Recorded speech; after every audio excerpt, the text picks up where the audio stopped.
For 23 years, three brothers played in the back garden of their family home. They built a den by the shed. They kicked a football against its wall. They grew up, moved out, came back for Christmas, and walked past that same patch of ground more times than any of them could count. None of them knew their mother was buried directly beneath it, sealed inside a plastic barrel under a concrete floor their own father had poured with his own hands. She had been missing since 1999. Everyone told them she'd walked out. Everyone told them she chose another life over her own children. It took more than 2 decades, a conviction with no body, and one son finally refusing to dig up his mother's grave for his father to bring her home. This is the story of Debbie Griggs, and the husband who buried her beneath his own garden shed for 23 years. Now, if this is your first time here, I'm really glad you found this channel. Every day I dive deep into real criminal cases, breaking them down piece by piece so we can actually understand what happened and why. If that sounds like something you'd be into, go ahead and hit subscribe. It's free and it means a lot.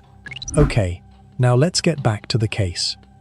Debbie Griggs was 34 years old in the spring of 1999, working as a nurse and raising 3 young sons in Deal, a small seaside town on the Kent coast. Jeremy was 6, Jake was 4, Luke was still a baby, not yet 18 months old. Debbie was also pregnant again, roughly 3 months along with what would have been her 4th child. People who knew her described a woman whose whole world revolved around those boys. Her sister would later say it plainly. There was no version of Debbie that would ever have walked away from her children. Not for a man, not for a new life, not for any reason at all. She worked, she came home, she looked after a baby and 2 small boys, and by every account, she gave everything she had to that role.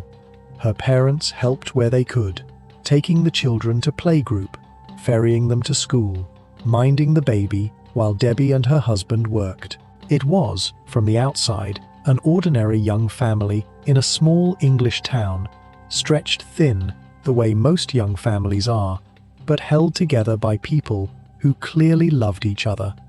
None of that stopped her disappearing without a trace on a spring day in May 1999, and for 20 years afterwards, the 2 things people said about Debbie Griggs sat in direct contradiction with one another: that she was a devoted mother who would never leave her boys, and that she had, apparently, done exactly that.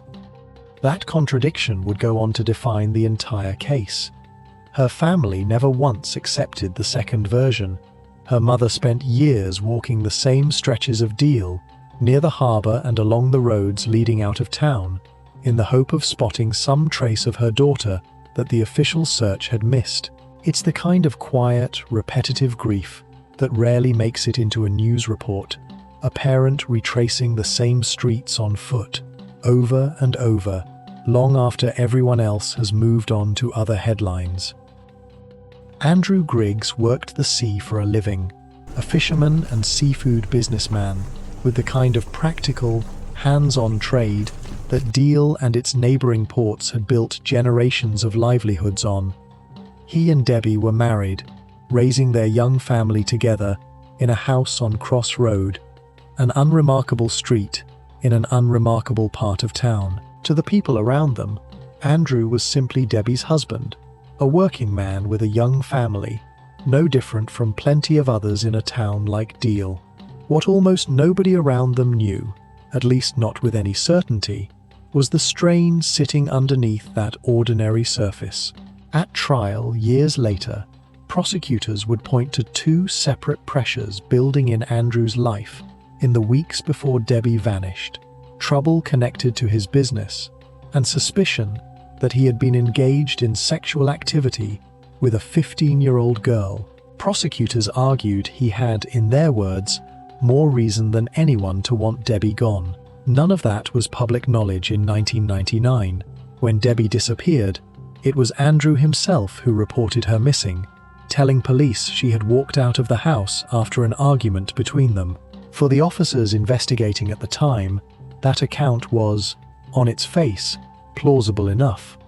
A young mother under pressure, a marriage under strain, a sudden disappearance. It would take detectives years, and an entirely new generation of cold case investigation, to see that story for what it actually was. The days immediately after Debbie vanished gave investigators very little to work with, and what little they had pointed in two directions at once. Her car, a white Peugeot 309, was found abandoned barely a mile from the family home, with a small trace of her blood inside it. That was concerning, certainly, but not conclusive. People leave cars behind. Blood traces can come from something as ordinary as a cut finger.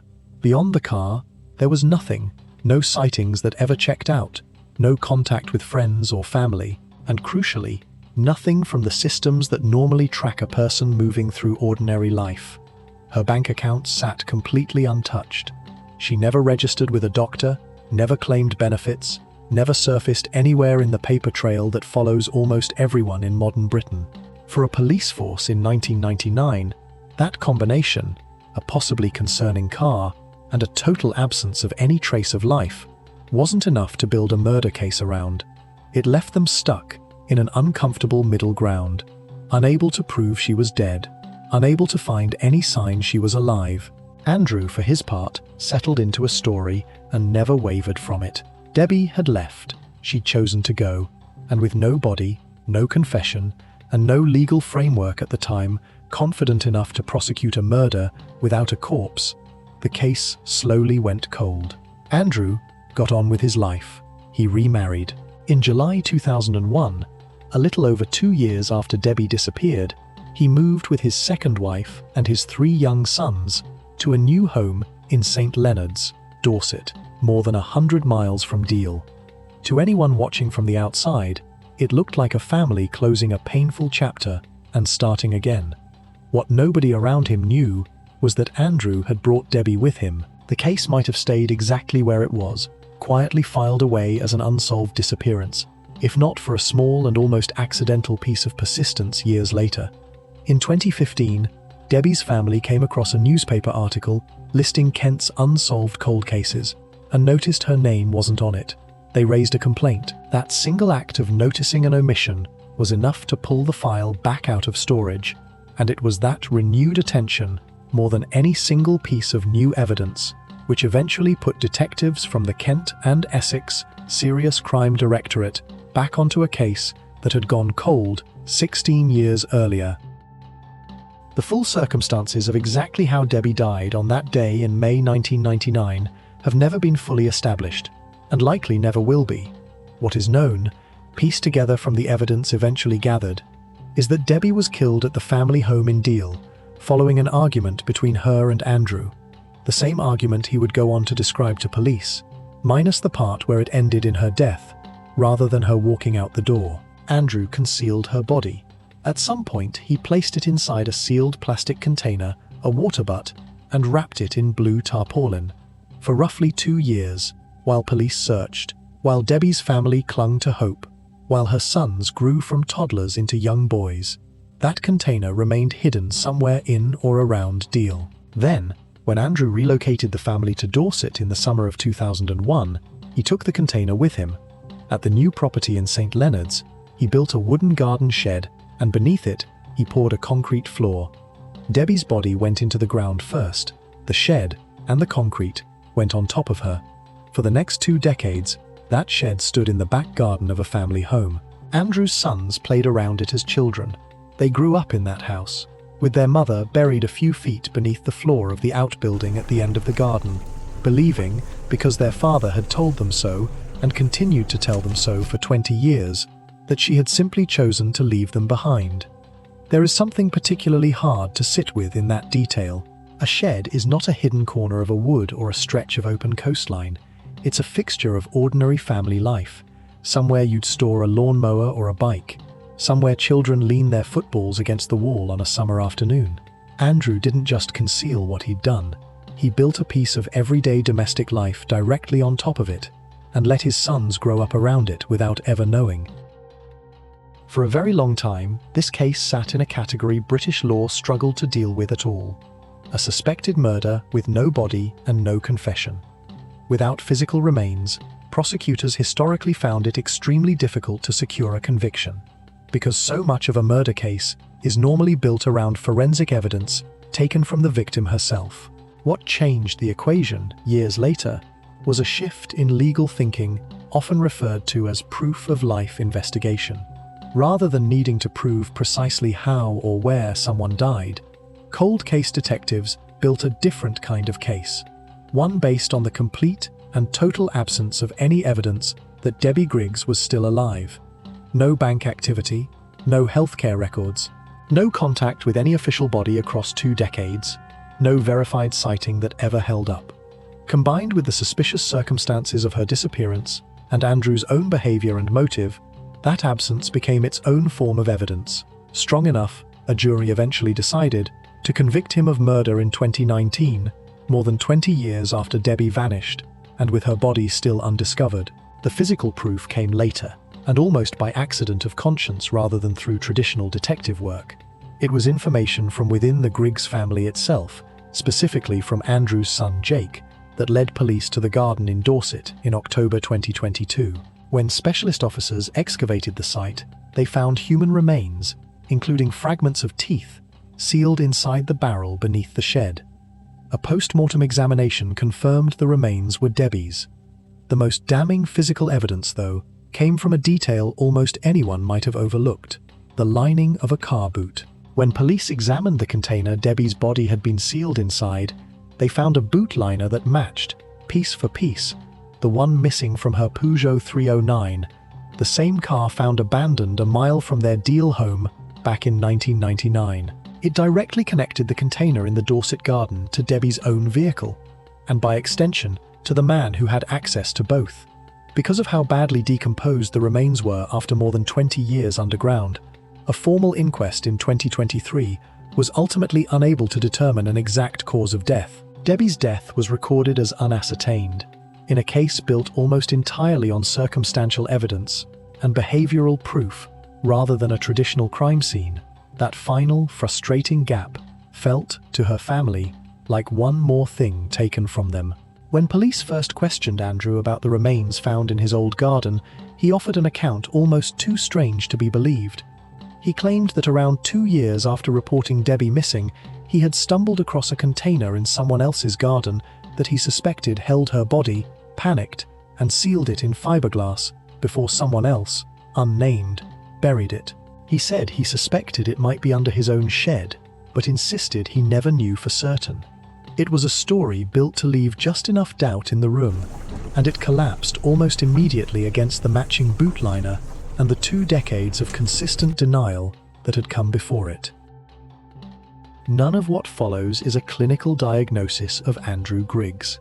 It is an attempt to understand a pattern of behavior that ran, almost without interruption, for more than 2 decades, based only on what is known from the case itself. What stands out most about Andrew's conduct isn't the killing, disturbing as that was, but the sheer duration and discipline of the concealment that followed it.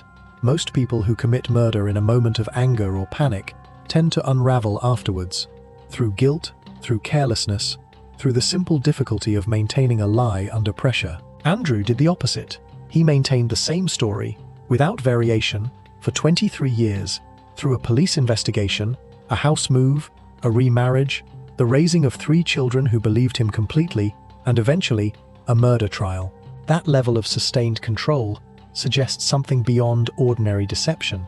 It suggests a person capable of compartmentalizing an enormous, life-altering secret so completely that it apparently never disrupted his ability to function as a father, a husband, or a member of his community. His own sons, growing into adults, continued to defend him even after a jury found him guilty, a testament to just how convincingly he had built and maintained the version of events he wanted them to believe.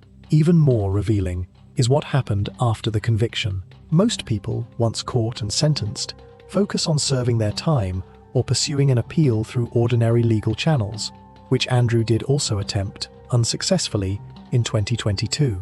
But alongside that legitimate appeal, he was simultaneously running a second, far darker plan, manipulating his own son into digging up his mother's remains and helping stage evidence that she was still alive.